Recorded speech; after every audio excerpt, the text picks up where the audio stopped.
Our next speaker is the sponsor of this session. From Dentons, Australia, we have John Mullard, who is a partner at Dentons. John is a leading cross-border mergers and acquisition practitioner with over 25 years experience focusing on implementing projects in the mining, oil and gas, and energy sectors. John has acted on transactions throughout sub-Saharan Africa, involving a broad range of minerals, including coal, copper, mineral sands, cobalt, and gold.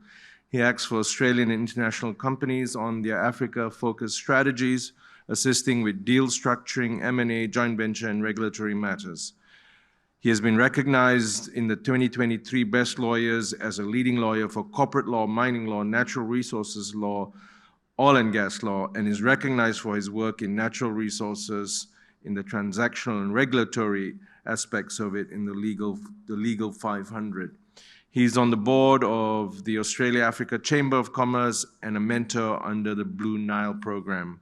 John, welcome on stage, please.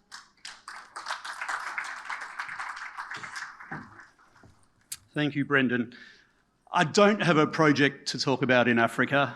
I don't have the grades, resources, or vertebrate densities to update on.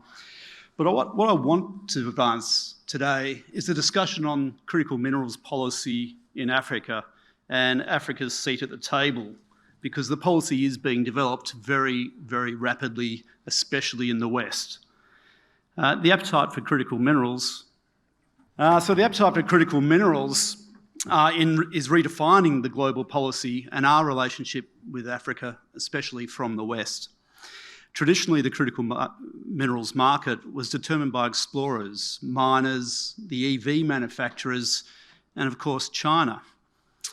It was the realm of the explorers to foresee what minerals and the level of supply that was needed.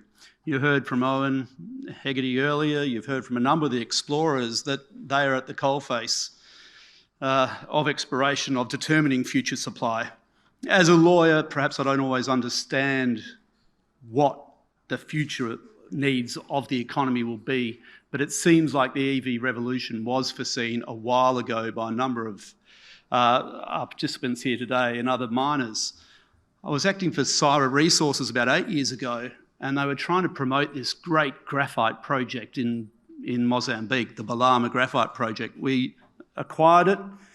We had all these announcements, and the boys in the team were saying, this is a world-class asset. This is something which EV manufacturers will need for the next 20, 30 years. And I sort of said, guys, is this something we can promote?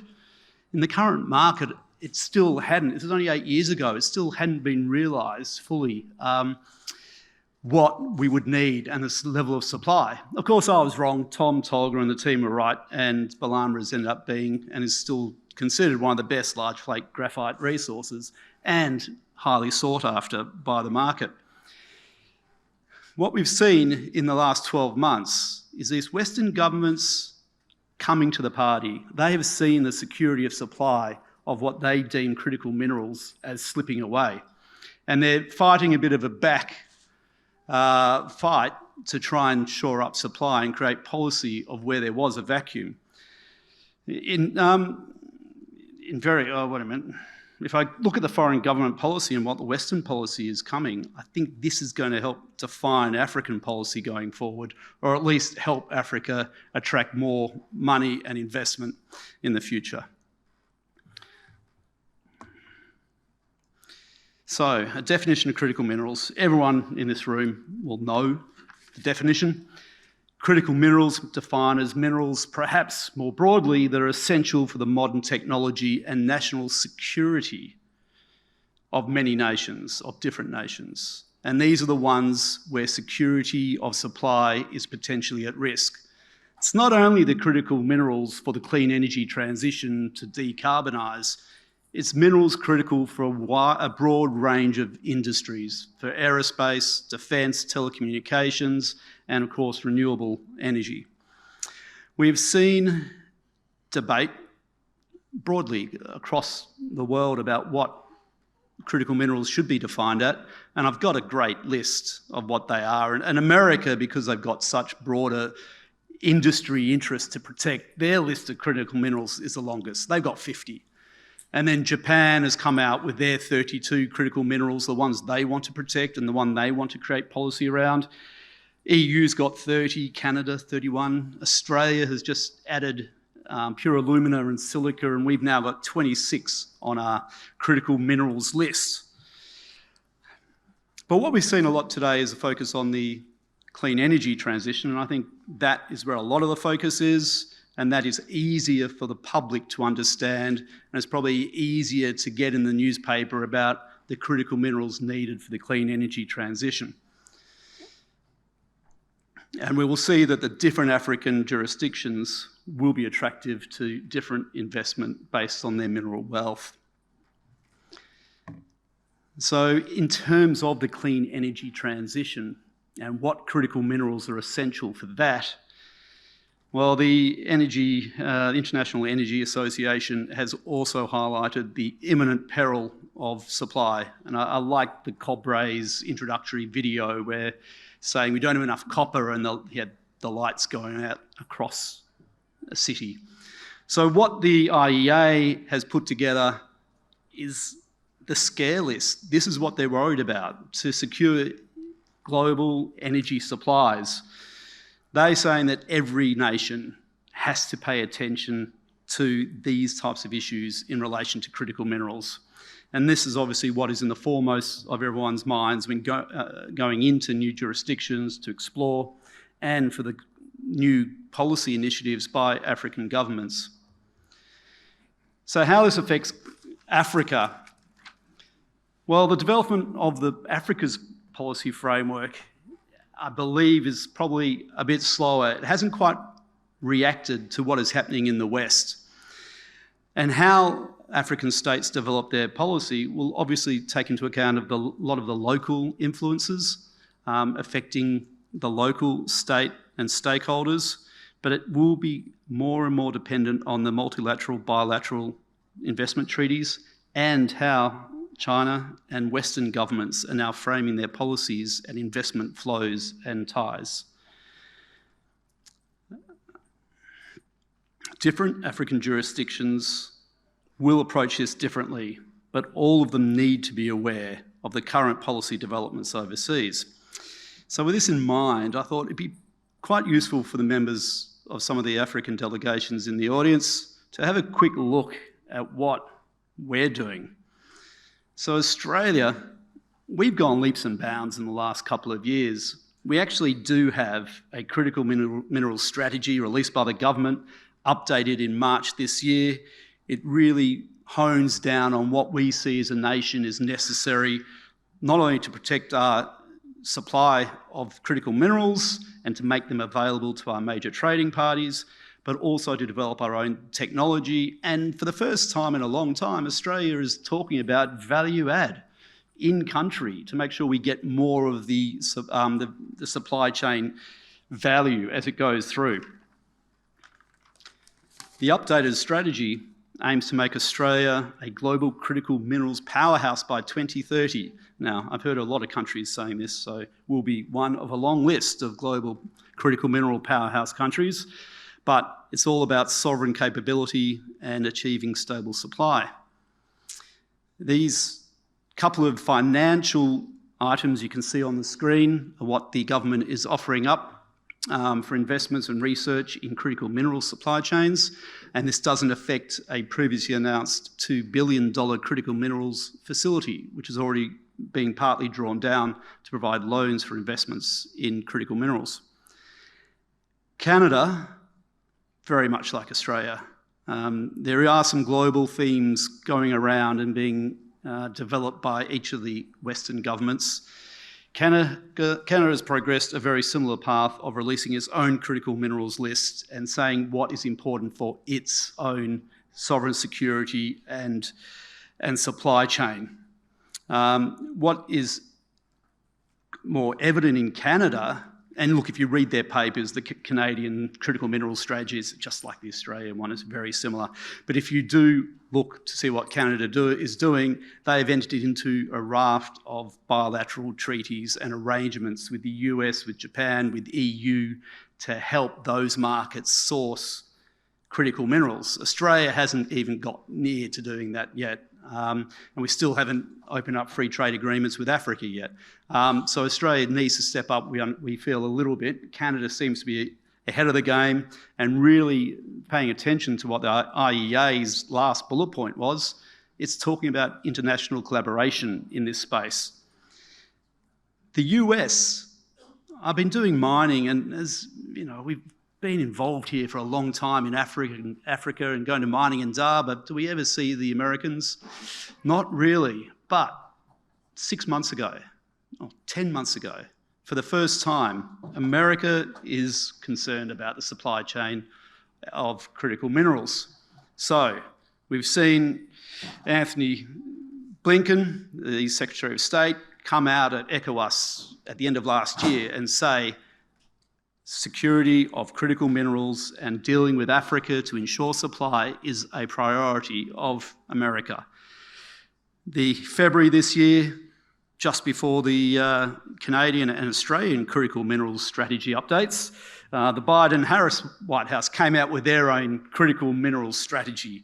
It seems suspiciously similar to the ones that the Australian government and Canadian government came out with subsequently, but it's all about sovereign stability, securing supply, is to combat supply chain risks and stopping the US being dependent on foreign governments and uncertainties for their supply of critical minerals. One thing the US is very good at, it commits under the Biden-Harris strategy large financial commitments for new technologies of processing, and especially in the US. So we've already seen Lynas as a beneficiary of this. We hope to get approval and funding to set up processing of rare earths in the US. It's unclear how, and I'd like, it'd be great to get further clarity on the Australian and Canadian initiatives to see how much of that funding we can get to direct towards Africa projects to help secure new projects of critical minerals in Africa. I did have China on the bottom of this slide, but I think China's in its own position. The West, Canada, Australia, the US, we've been looking at this for the last 12 months or so. China, we've been helping them, or we used to help them post-GFC, when China's main policy was about securing resource supply. They've been looking at this for the development of the Chinese economy for 15, 20 years. They're very long-term planners. The only real major change recently is the 14th five-year plan does talk about the green economy, so we presume the clean energy transition minerals will be required, and we know they are more and more by China as one of the major renewable energy, wind farms, solar panels producers. But also they're doing a bit more consolidation under Xi Jinping, and we just saw the consolidation into basically two major rare earths companies to control the research, technology, processing and mining of rare earths in China. So one of them, the China Rare Earth Holdings Limited, was just created by merging the rare earth departments of Chalco, of Minmetals and Gunzhou Rare Earths. So you are getting, again in China, some centralised SOE dominance in the critical mineral chain. What is following this attention by the policy and the governments in the West is, of course, foreign investment restrictions in the West. So for the first time, in the FIRB amendments at the end of last year for the Foreign Investment Review Board, they've started to say that there will be minerals in Australia which will affect our national security. They didn't have another box to put this in, so they put it under the new national security legislation. And it says that, well, certain investments, especially in identified elements being on the screen there, the lithium, rare earths, graphite, foreign investors potentially should voluntarily put in their applications for approval. They're not technically needed, but the Australian government now says that investments in that area could be subject to the call-in power in the future, if in the future the Australian government has deemed them to be a national security interest. It creates a very uncertain framework for investment. We advise a lot of foreign companies coming into Australia, and it's a bit unclear what that means.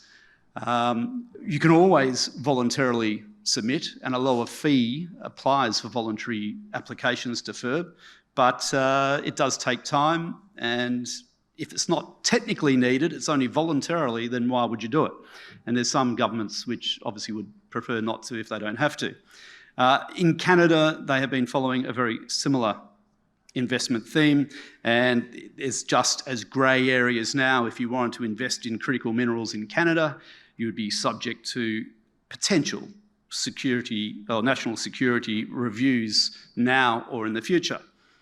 I've got the US and China quick summary there, but I'm not a CFIUS expert by any means, but I'm sure, like in Australia and Canada, it'd be harder to invest, or potentially hard to invest in the US. So having looked, I thought as a good policy background about what we're doing in the US, Canada, Australia, I reached out to the Dentons, great offices in Africa, to see, well, what is the focus of these governments? Well, we've got 17 offices in 11 countries, predominantly in Eastern Africa, Central Africa, Southern Africa. And I said, look, I've got all this information from Australia, from the UK, from Canada, the US. What is happening in your jurisdictions? I didn't get a lot.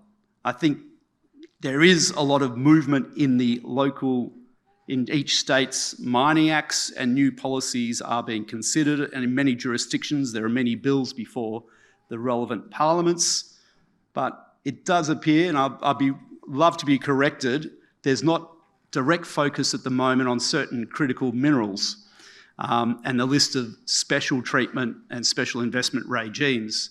Now, given the growth and the attention paid by overseas, and this is not just Canada, Australia and the US, it is the EU, it is Japan, it is a lot of Western and developed economies who do have special funds, money, policies attaching to the critical minerals.